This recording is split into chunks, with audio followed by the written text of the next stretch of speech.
better. Like he's firmer. I think he still needs to realize that like louder is not always better. But he's giving them all the answers. Like he's not really checking for understanding. He's just like, and then we got 5 times 4, right? Okay.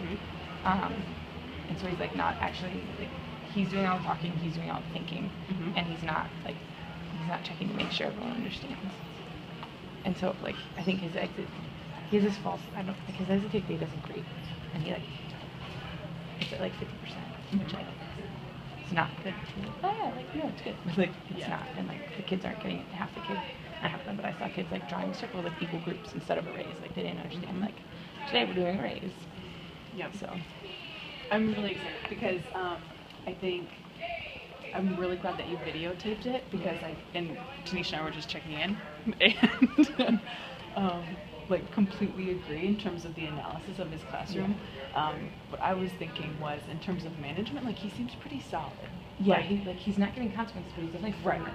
Yeah. Where I would push him also like are consequences because like Corlina called out several times and she kind of does her own thing up front. Yeah. He didn't give a consequence and his directions are like not always explicit. Right. So like when they started guided practice, that like I didn't even know, are they supposed to be writing on the little sheets or are they on their paper, like whatever. Right. But in terms of like the lesson like planning, he looked solid. Yeah, and his plans so are really strong. Yeah, like we totally agreed with Ben did his LPR thing, he like did the same thing. Sweet. Yeah. I don't think he put it in the binder, but that's like a separate issue. But yeah, his organization. Yeah. But in terms of students reaching their goal, which I think you have a really good point of like showing him and like having a like very direct conversation with like, here's where your kids are at. Let's talk about why they didn't get there. And them not getting there is most likely because like he was talking the whole time, even like they're pretty far into the guided practice and he's still him mostly. Right. Cool. But your talk is through the roof. Yeah. But like that's coachable. Yes. Like yeah. So in terms of when are you debriefing with them? Tonight. Cool. What's your 6:30? 7:30? I think I'm meeting with Jamal first.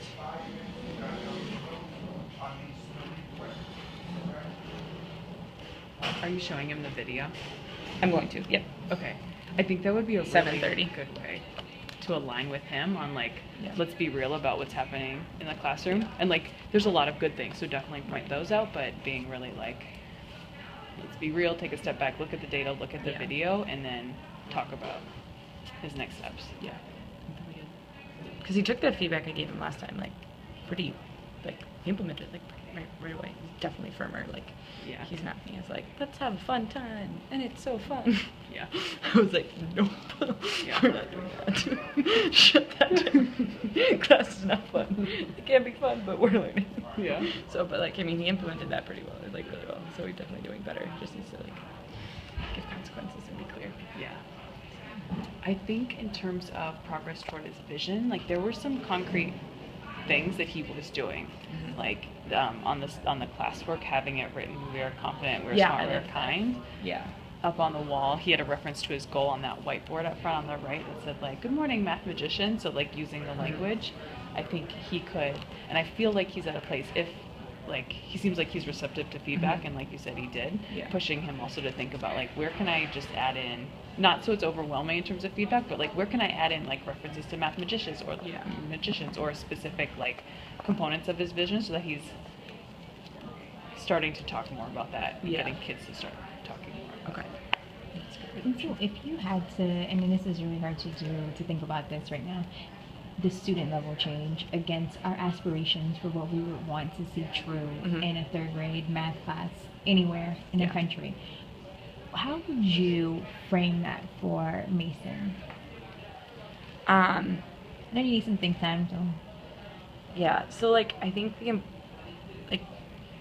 the critical thinking piece comes to mind. Is that like teachers, Mr. Lee, can you please go to room 107? Mr. Lee, 107. Mr. Lee is a busy man today. But I think the like critical thinking aspect piece of it is like what we want to be true, and I think like that also came through in their vision. Like they want their kids to be critical thinkers, but in order to be like critical thinkers, like what that means is like students need to be thinking, students need to be talking, and like that's what I'm not seeing. And like they're not explaining, and they're like he's not giving them that chance to critically think and to like show what they know in that way. And so that's, I think, where I would push him. Yeah. So heading into your conversation with Mason, I would be like, come with like a student level change, which would be like, by the next class, blank % of students will, maybe it's the exit ticket mastery, maybe it's the like ratio of like teacher talk to student talk, which is something, maybe it's the time that students spend engaging in the practice, but like have a very concrete thing that you can track in terms of like the change at the student level. Okay. Yeah.